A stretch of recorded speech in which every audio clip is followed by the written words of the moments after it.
সীমানার 1 ফুট বাইরে স্পিনারের no ball, সন্দেহজনক ওয়াইড আর হাস্যকর ক্যাচ মিসের অসংখ্য ঘটনায় এবারের বিপিএলে ম্যাচ পাতানোর গন্ধ ছড়িয়েছে ক্রিকেট পাড়ায়। সংখ্যাটা এতটাই বেশি যে নড়ে চড়ে বসেছে বিসিবির নিজস্ব অ্যান্টি করাপশন ইউনিট আকু, যেখানে সন্দেহের তালিকায় এখন পর্যন্ত উঠে এসেছে 10 জন ক্রিকেটারের নাম। এনামুল হক বিজয়, নাজমুল অপু, থিসারা পেরেরার মতো ক্রিকেটাররা আছেন সন্দেহের তালিকায়।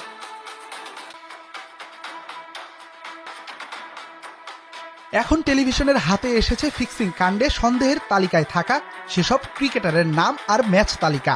যদিও এখন পর্যন্ত অপরাধ প্রমাণিত বলার উপায় নেই, অতসী কাচের নিচে বিপিএলকে রেখে তদন্তে নেমেছে অ্যান্টি করাপশন ইউনিট। চলতি আসরে ফিক্সিং কাণ্ডে সর্বোচ্চ 12টি ঘটনায় আকুর সন্দেহের তালিকায় আছে দুর্বার রাজশাহী।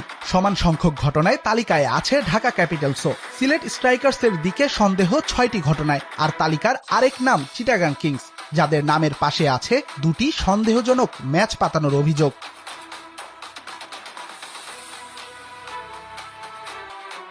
ফিক্সিং কাণ্ডে এখন পর্যন্ত 8টি ম্যাচকে বসানো হয়েছে আকুর অপারেশন টেবিলে। 6 জানুয়ারি বরিশালের বিপক্ষে রাজশাহীর ম্যাচ, 7 জানুয়ারি রংপুর ঢাকা ম্যাচ, 10 জানুয়ারি ঢাকা সিলেট, 12 জানুয়ারি রাজশাহী ঢাকা, 13 জানুয়ারি চিটাগাং সিলেট ম্যাচ, 22 জানুয়ারি দিনের 2টি ম্যাচ, আর 23 জানুয়ারি রাজশাহীর বিপক্ষে রংপুরের ম্যাচে ফিক্সিং এর গন্ধ পেয়েছে অ্যান্টি করাপশন ইউনিট।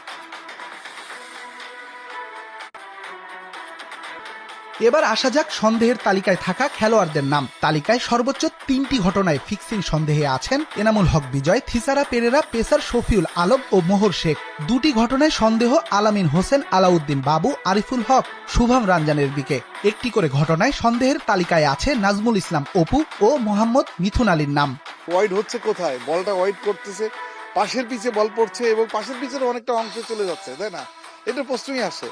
তারপরে আপনি বেশ কিছু বললাম না যে বেশ কিছু হার নিয়ে আপনি ক্লোজ মার্জিনের ম্যাচ, আপনি যেখানে সবাই ধরে নিচ্ছে ম্যাচ ও জিতবে, কিন্তু রেজাল্টটা হচ্ছে উল্টাটা, তখনই কিন্তু কোশ্চেনও চলে আসে যে তাহলে কি এই ম্যাচটা আমি সেফ পজিশনে থেকে এই ম্যাচটা কি তারা ছেড়ে দিল কিনা। যদিও সন্দেহের তালিকায় থাকা এইসব তথ্য নিয়ে এখনই কোনো মন্তব্য করতে চায় না ক্রিকেট বোর্ড। যোগাযোগ করা হলে জানানো হয় বিষয়টি নিয়ে এখনো কাজ করছে অ্যান্টি করাপশন, অর্থাৎ প্রচলিত আইন অনুযায়ী অভিযুক্ত ব্যক্তি দোষী প্রমাণিত না হওয়া পর্যন্ত নির্দোষ বলেই গণ্য হবে। তবে ওই যে বলে না, যা রটে তা কিছু তো বটে।